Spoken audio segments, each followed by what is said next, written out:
Hello, you guys. Welcome back to another FLOWER.ED podcast. This is so exciting. I got a video episode uploaded on Spotify. No idea how to do it on Apple. Not sure if it's up there. Still a tech noob. We'll figure it out. Talk to you soon. But this is so cool. I want to talk about environment today, and I want to throw it back to a few environments that I have been in that have both benefited and not benefited myself and my evolution and all of the things. And it's so relevant when it comes to business, right? When we're speaking to environment, it is one of, if not the most important things like in the whole entire world. So when I was younger, I was actually a dancer. I danced all through high school. It was sort of like my sport. My two older brothers were playing footy and cricket and all of the things. I would literally follow them around to all their games all the time, every weekend.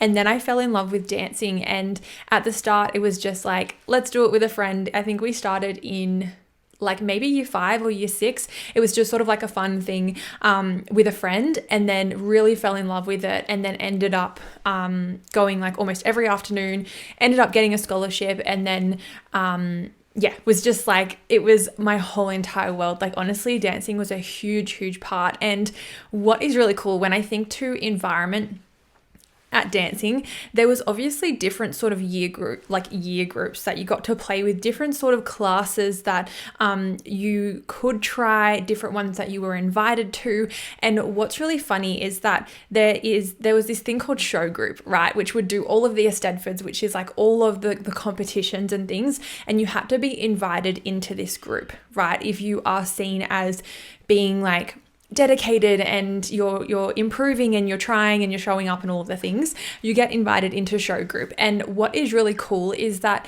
before you're invited into show group and before you have a scholarship, it's so easy to just sort of cruise, right? So easy if you are just in sort of like the quote unquote regular classes, I guess, and just doing like 1 or 2 a week. Really easy to just show up, tick a box, and go home. Enjoy it. It's kind of like fun. It's cool. But when you get invited into show group and you get a scholarship, it's sort of a completely different mind game. Like you show up so differently. And once you're in that show group, it's like the highest level within the, what's it called? Within the company, within the business, within the space, within the thing. What's it called? I don't know. The highest class that you can be in, right? Where it's like you've got to attend ballet, you've got to attend a jazz class. If you're going for a scholarship, you've got to go to many other classes as well, right? It demands more of you, and in that environment, it's pretty intense, right? Some weeks it was just like full on, and you really had to lean on everyone that was around you. You had to work as a team, and quite naturally, you're calibrating to their level. So often when you are invited into this group, you are kind of at the quote unquote bottom, right? I don't like using like levels and hierarchy and all of the things, but if we're thinking about it very logically and physically, you're going into this group. There are people who are better than you. It's just a fact, right? They're older than you. They've been doing it for longer. They're more experienced. They have been practicing more. They're just naturally better than you. So when you jump into this space, it's a little bit like, oh fuck, like I know what I'm doing. Like I'm good, but I'm not like up to this level. And it's so cool because even just being in that space,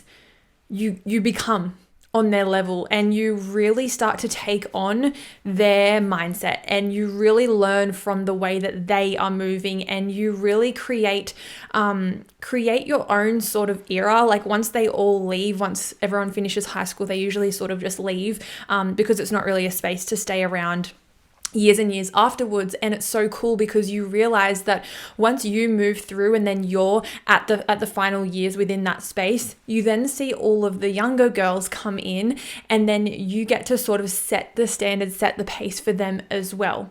So it's just really cool thinking about environment and how easy it is to calibrate to the people who are around you, and not just the people, but like the language as well, and the The standards as well was a huge, huge one. So that was a space where it was so, so beneficial for my environment to just dictate the way that I held myself. And I still take so much of the things that I learned as a human into my life, especially when it comes to the gym and just in life in general. You just learn so, so much. And if you've played sport, you might be the same, just in terms of like showing up and consistency and discipline and practice and experiment and like all of the things. Now, on the flip side, in the year 2020, right, it was COVID times. There was not many people that had to work. And at the time, I was living in a share house. So it was Tom and myself and then 2 other boys. And it was a party house. 2020 was the year of party, let me tell you. That place was like a revolving door of humans coming in and out. And because so many people were just like, they'd have days on work and then it would get locked down and then it would get whatever, right? All of the COVID stuff where you're like kind of working, but you're kind of not. And then you go into lockdown and then it's like full lockdown and then it's sort of open again. So people are just sort of not really doing all that much. So it was very, very easy to calibrate to that environment. Now, what's very interesting is that before moving into this house, kind of like skip back a few years, back to like maybe 18, I'm going to say 17, 18, 19, maybe 20 years old, I would drink a lot and I would party a lot. Like, you might not expect it or know this part of me, but I was happily a party girl. Like, I'd happily go out and party and whatever. Then it sort of like died down. It became more like civilized party, right? It was like I got together with Tom, and then we would like drink red wine and we'd go to wineries, and it was like more of a classy drinking sort of space, but yet still drinking. And then we moved into this share house. And it was sort of the house where some people are still living with their parents, some are living with housemates who aren't party people. And so the house that I was living in it just sort of made sense to be the standard sort of party house. So for a whole year, it was hectic. Like, I'll be honest, it was hectic. And I've been like toing and froing. Whatever that word is, whether to tell you guys like all about this party aspect, because it's got honestly nothing to do really with where I am. But I think it's so important with environment, because I always look back to that time and I'm like, if I was in a different environment, I don't know if I would have partied that much. And what's really interesting is that I'm not taking away the self-responsibility in this, where it's like you can be in the worst environment and you still have a responsibility to do whatever you want to do, right? I'm not bypassing the fact that obviously it was 100% me putting myself, one, in that environment, but two, like going along with it as well. And what I will say is that so often I actually wouldn't like stay up. I wouldn't party. I'd have like one drink and then go to bed early and just like listen to the party for hours and hours and hours. And yeah, it was just really funny. Every time I did drink, everyone was like, oh my God, like mum's coming out to play. Cause I just knew it wasn't me, right? I just knew that the party thing wasn't me. I was so done with it from some wild teenage years that I was like, it's just very easy. If no one's working, you're in the environment, it's the party house. If you are a drinker or have drunk or partied in the past, you would know that it can be pretty easy to have a rubber arm, but so often I'd like hang out and like sort of drink. And then I was like, guys, this just is not me at all. And then I remember it was New Year's Eve. We had a huge night, and then I'm pretty sure we were up until the sun was coming up. And I remember sitting there and being like, this is not it. Like, this is not it. This party thing, this like staying up until the sun's coming up and feeling like shit the next day, it's not it. It's not the life that I want to be having, and it's not the environment that I want to be in either. So from that day, I'm pretty sure it was the year 2020, and then it was New Year's for 2021. I'm pretty sure. Don't quote me on it, but I'm pretty sure. I was like, no more. No more. No more partying, no more drinking, nothing. And then we ended up moving out at some point. I can't remember. It's like all mushed into together, but we ended up moving out at some point anyway. And funnily enough, zero drinking happened from then on.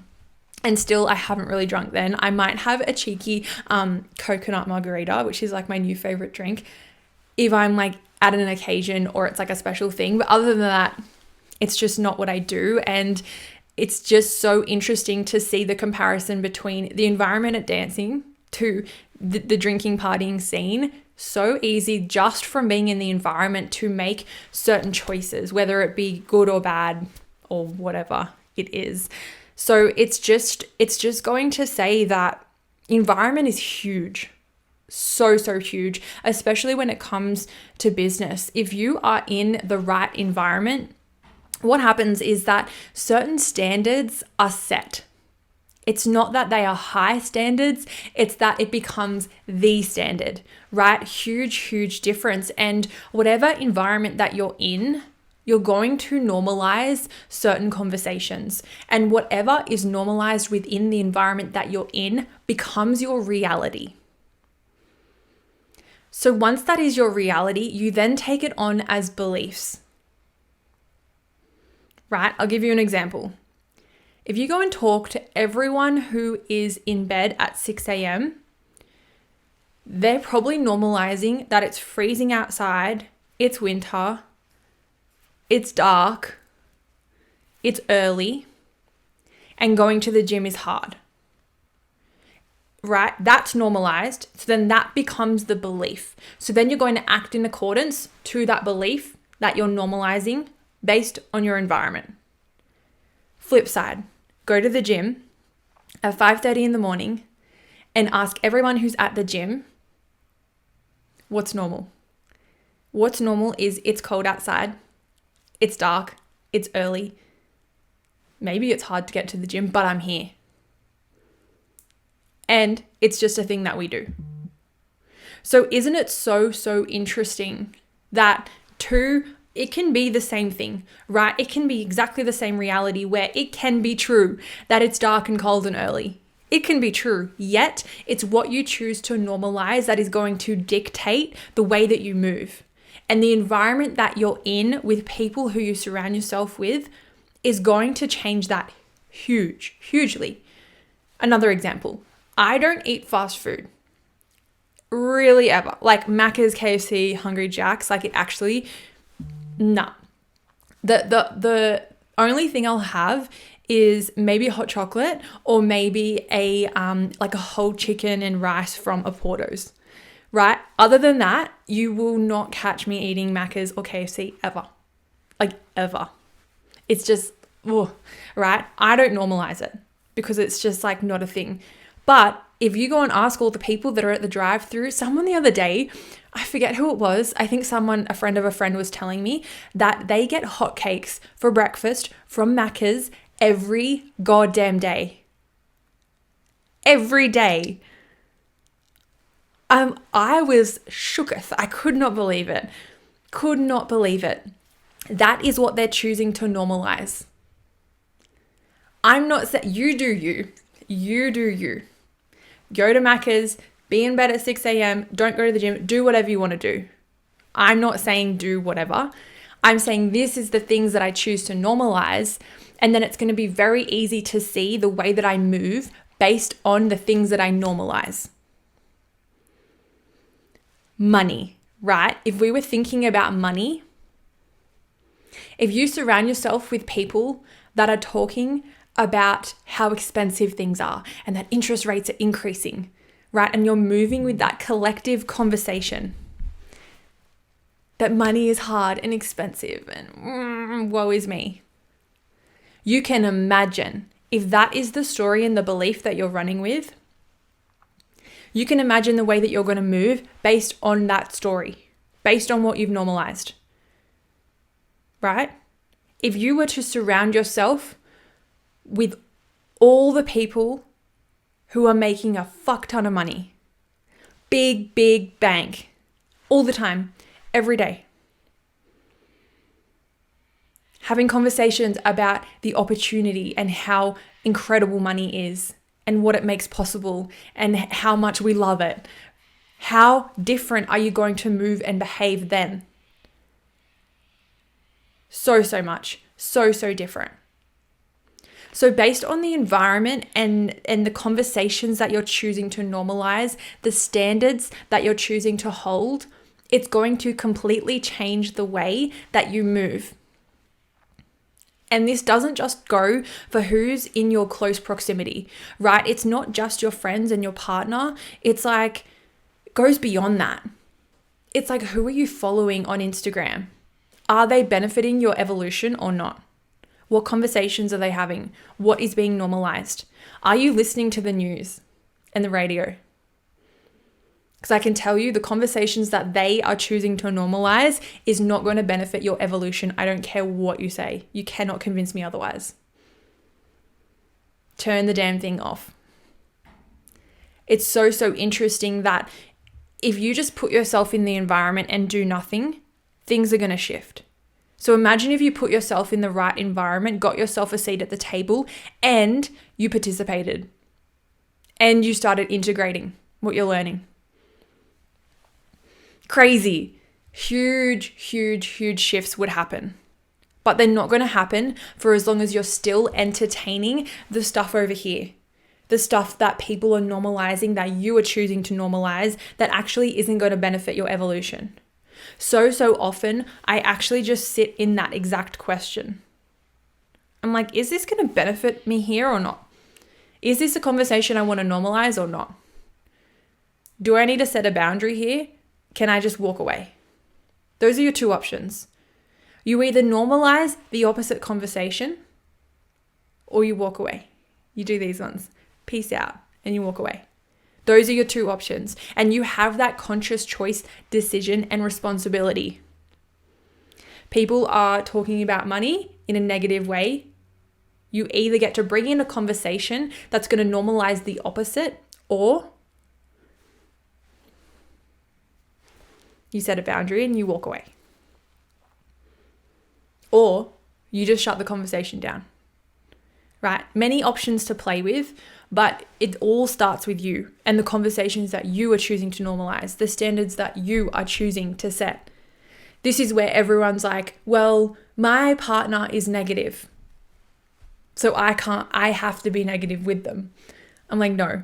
And what's really interesting is that the minute you start to shift any sort of thing that you're learning about your human, everyone around you changes with you. Those who are in close proximity and those who really value and respect you, it's really interesting to watch, especially when it comes to standards. The minute you start to elevate, you're going to see everyone around you change and move with you. They get to come with you. And don't just think that it needs to happen in a hot second. Like, give them time. You're still integrating this. You've got to let them do the same as well. Very interesting. When we speak to momentum and creating momentum in business, so many people are trying to create momentum, yet they're still normalizing these conversations. They're trying to create momentum, yet the environment that they're in isn't going to benefit them healing at all. They want to build momentum, yet they feel stuck and they're not moving themselves. Environment. It's like the biggest thing ever. Even the environment with yourself, right? You are with you every day. That's literally how I see it. I see it's like me and this other me, and we're just like hanging out all day long, every single day, right? It's like, isn't it weird how you can think about your thinking? Isn't it weird how you can like talk to yourself? There's an actual voice in your head. Unless I'm just crazy, right? If you can think about your thinking, then it means it's sort of like there's two of you, right? That means that you have a relationship with yourself. So that means that you are in an environment within yourself. So even if there's a part where you're like, look, right now, I actually am living in a terrible environment in terms of the humans, but for the minute, for the hot sec, I actually just have to stay put for whatever reason. Cool. You still have a responsibility to create an environment with yourself, to also set a boundary where you're not going to have certain conversations, and to normalize what you want to normalize in terms of conversations and boundaries and standards and all of the things.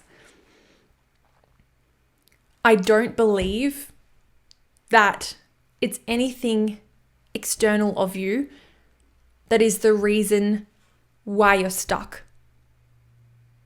I believe it's you. I know that's going to hurt. I know that might feel a bit like, ooh, good. Something to look at there. If it feels activating, there's something to look at there. This is perfect. So many people blame the external, blame their environment, blame the conversations that they're having, blame the people around them.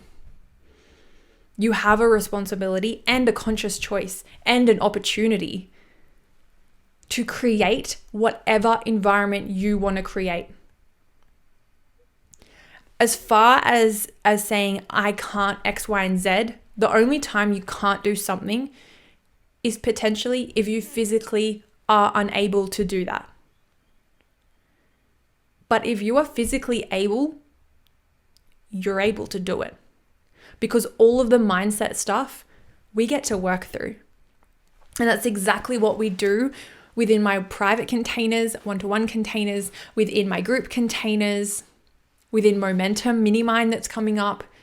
That's what we get to play with. We get to unpack all of the mindset stuff. And like I said, in Spicy, which just finished up, which was just the most insane container ever, you are physically able to do the thing, right? If we were to take both physical and your mindset, say it's like going to the gym, right? Physically, quite easy. Get out of bed, put your shoes on, put some clothes on, probably your clothes first. You get in the car, you drive to the gym. Physically, easy. Very doable. Talking on stories on camera. You pick up your phone, you put it in front of you, you click a button, and you use your voice. Physically, pretty easy. So why is everyone getting so fucked up? Mindset. This is where everyone's so focused on the strategy in business. I know I'm going on a tangent here. Everyone's so focused on the strategy, yet they're not actually applying the strategy. The strategy is all in front of you. In all of my containers, in every YouTube video you could possibly find, in every reel on Instagram, in every book, in every podcast, the answers are right in front of you. They're accessible. They're right there. It's the mindset aspect. Because if you can have the best strategy in the world, but if you're not applying it because of your mindset, it's useless. Absolutely useless. Your mind is the most powerful tool you have as a business owner and as a human in general. When it comes to creating an environment, creating a life that you're obsessed with, one that is literally unimaginable. My new favorite word. An unimaginable life. An illogical business. Where you're getting results that actually, you know what? They don't really make sense. You know what does make sense? What you're normalizing. What you're normalizing is probably what you're conditioned to normalize. You know what's normal? Going to work every day from 9 to 5 at a job you hate. You know what's normal? Bringing in $1,000 a week, $1,500 a week, normalized. But if you want illogical growth, if you want an illogical business, if you want an unimaginable life, one that lights you up, you're going to have to start to normalize other things. Because for as long as you're normalizing what I just said, it's going to feel really hard to only work 2 hours a day. It's going to feel really hard to bring in heaps of money all the time. Thousands and thousands and thousands of dollars. How is that going to feel easy and accessible if you're normalizing all the other bullshit that we're conditioned to normalize? It's all in the mind. If you were to normalize bigger and better things, you're going to have bigger and better things. If you set a higher standard, then you're living at a higher standard, right? It's nothing external of you. So while I'm like, environment is so important, it is only the first part, right? Environment is the external. It's only like, I wouldn't even say the first part, it's a part. The first part is you and your brain and your mind and you're human.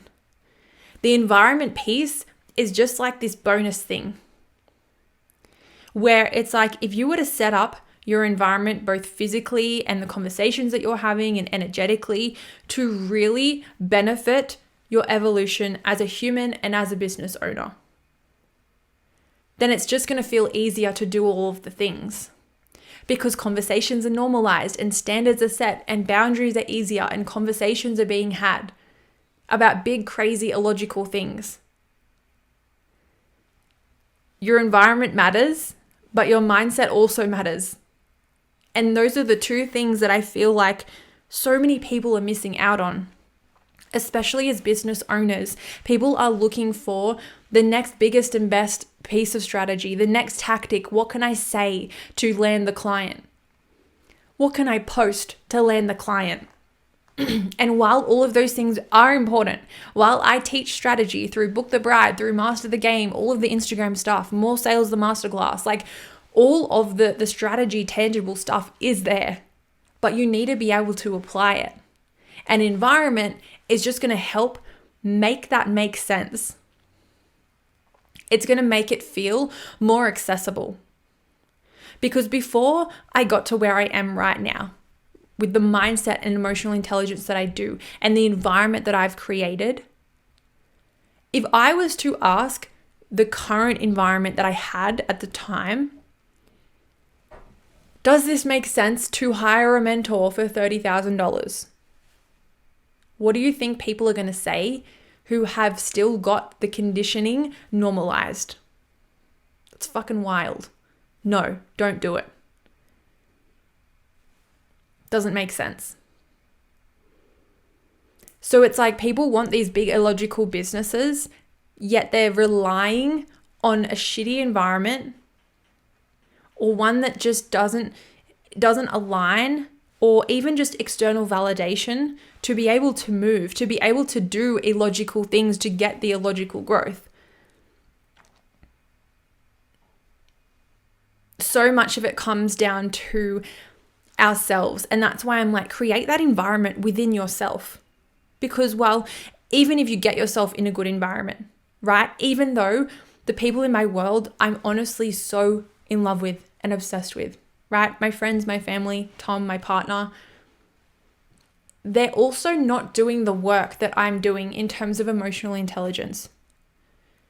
They don't see the vision that I see. They're not playing into illogical things, which is fine. But I can't rely on them to help me make decisions based on where they are at. This is where environment is like, it's so important, but then it's like you don't want to lean on your environment if they're not in the same place that you are. So it's like you can have a quote unquote positive environment, right? My family and my friends and my partner are fucking elite. Like I love them so, so much, right? Environment in that sense is amazing. It's beautiful. But if I was to lean on them for external validation, for the illogical things that I'm doing, I wouldn't be doing the illogical things that I'm doing, and I wouldn't be where I am now. So this is where the relationship and environment with yourself is crucial, because at the end of the day, you're the one that has to make the call. You've got to call the shots. You've got to make the decisions. You have to move. You have to create that momentum. So it's like, okay, first things first, find yourself a better environment for where you are now. And if you feel like you're in a good one, how can you just amplify that even by 1%? Go and unfollow one shitty account on Instagram, or go and follow one good one on Instagram.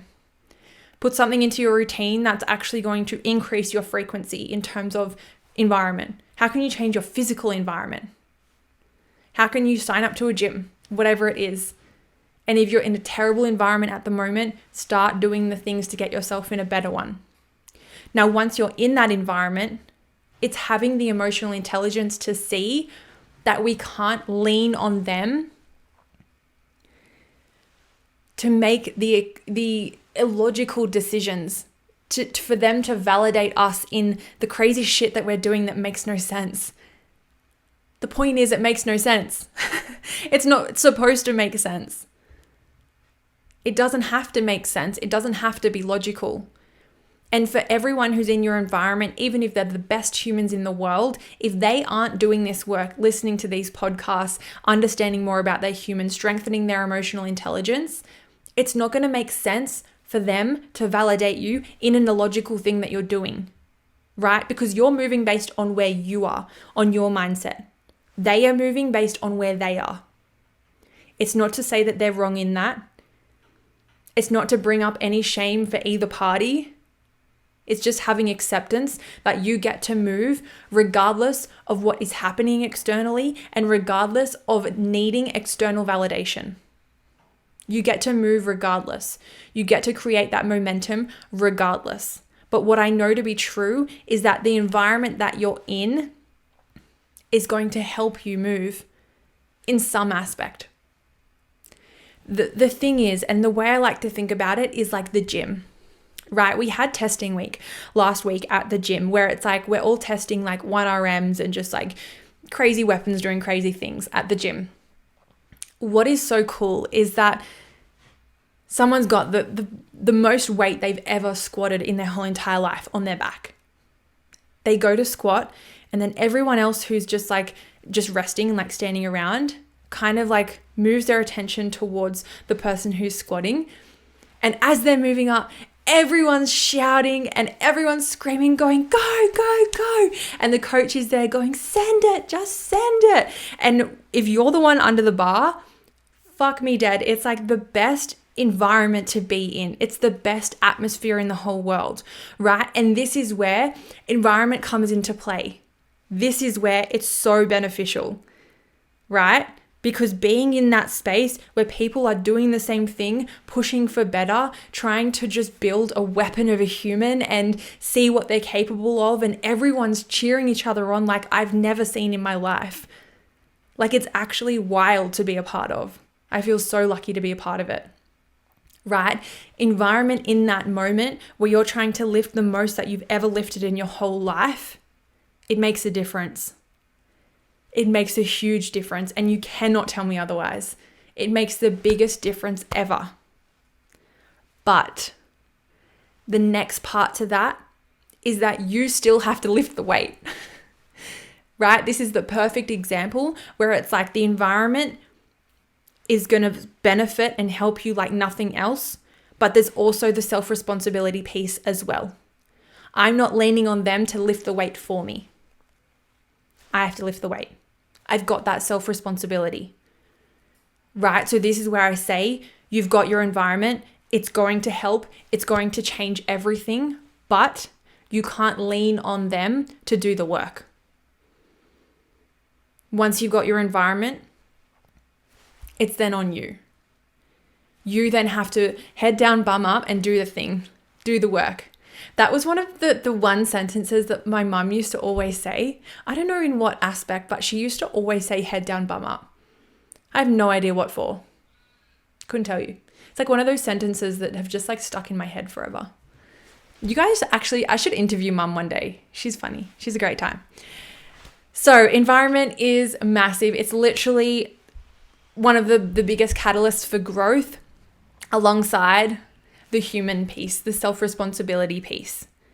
Put yourself in a good environment, right? The relationship that you have with your partner, whether you live with them or not, is huge, massive. And if you feel like the partner who you're with isn't necessarily the most positive, right? Or they're not having the right conversations, it's your responsibility to move and shift that for the both of you, not just for yourself, for him as well, for her as well, for your relationship as well.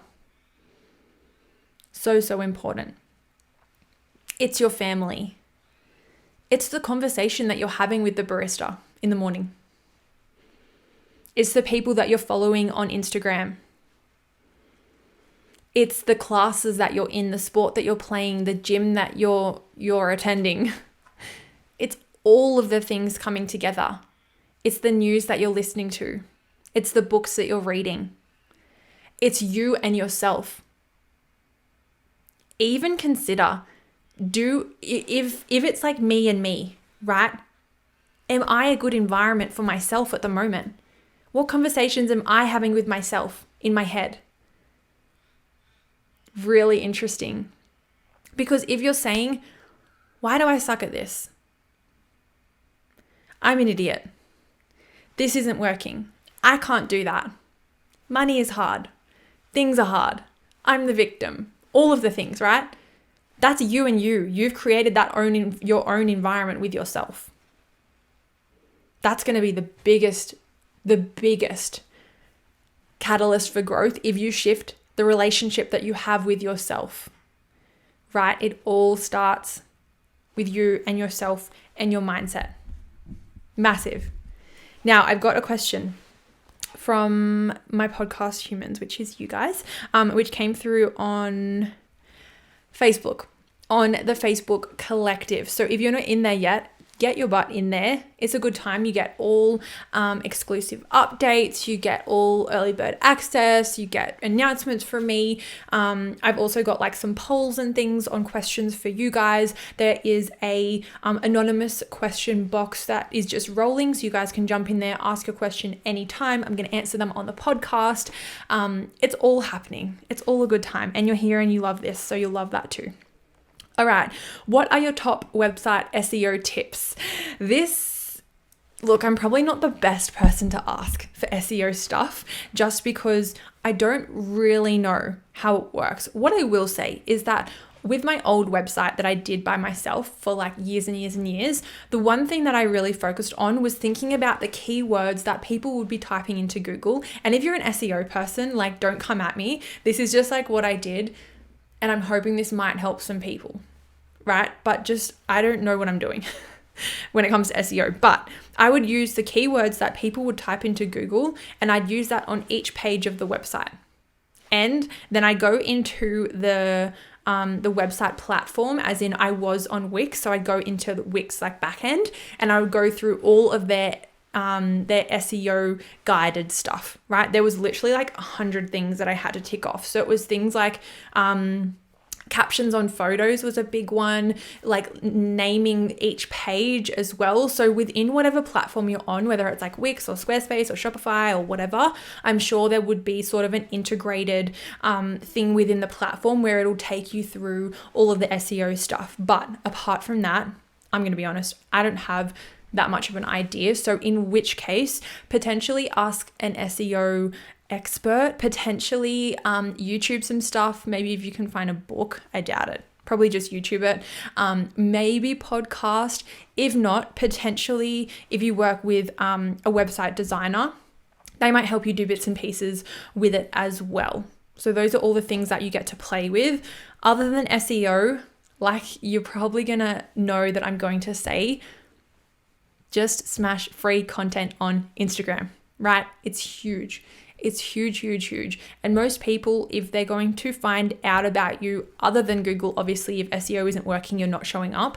But if they find out about you through word of mouth, through referrals, through Pinterest, through whatever other platform you're on, they're going to look you up on Instagram anyway. This is the part where people are like, I'm just going to lean on referrals and I'm just going to wait for word of mouth to happen. And I'm like, firstly, waiting ain't it. Like bare minimum energy ain't it. But secondly, even if someone, say I was getting married and I go to the venue, they give me a list of vendors. If they have a list of photographers, what's the first thing I'm going to do? Look them up on Instagram. right? So even if it is this word of mouth thing, a venue referral, they find you on Pinterest, most of the time, I'm going to say 99% of people are going to look you up on Instagram. Look you up on Instagram. Instagram's so important. I'm currently running Master the Game, which is just the most insane container. We have deep dove into all things strategy and mindset and energetics, and it's just like, it's wild. It's just like such a cool space. People are getting so much out of it, which is insane. But I'm going to love you and leave you. Before I do, speaking of environment, we have Momentum, the mini mind happening. It is currently only a handful of spots that are left. Only a handful. We start mid-August. This space has popped off. Right, so many people in my DMs, so many people jumping on board, which I'm so excited about. There are only a handful of spots left. We start mid-August. What it really looks like, if you haven't been in a mini mind before, is it's a coaching space as opposed to like a teaching space, right? More of like that mentorship guide. So you guys will be jumping into the space wherever you're at in business, whatever industry you're in worldwide, and you're just going to be plugging in with things that are moving, what you're stuck on, what you want to make better, heaps of mindset stuff, business stuff, back-end stuff, content, whatever it may be. And then we just get to mastermind all together. It is a mini mind, which means it's just quite short. It's only about 4 weeks, and we have group coaching calls. We have a one-to-one call, a personal Instagram audit, and Voxer, which is just a messaging app, the whole entire time. So you have direct access to me, my brain, my standards, all of the things, and the other women in there as well. And I should say women and men, because now I've got men coming into my world, and that's really fun. So all of the humans that are in there, which is so cool. And speaking of environment, this is the space, right? This is going to be the catalyst. What is really cool is that for myself as a client within another mastermind that I was in earlier in the year, just signing up to the mastermind, not even being in it, everything changed. I showed up differently. And then being in it, having the conversations that you're having at like 7 a.m. on a Thursday, it's just wild. And like I was speaking about in terms of people normalizing certain things, this is where you get to normalize really cool stuff. This is where you get to have bigger and better problems. This is where you get to make the good fucking extraordinary, right? You don't need to have everything falling apart to jump into this space. This space is because you know that there's more. You have more in the tank, right? You know that moving can feel a bit scary. It can feel a bit risky, a little bit unsafe. This is your safety.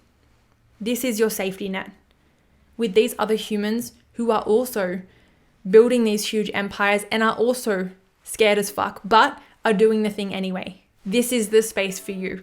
If that's your vibe, just DM me at FLOWER.ED __ on Instagram, and we can chat all things momentum. I love you guys. I'll chat to you in the next podcast.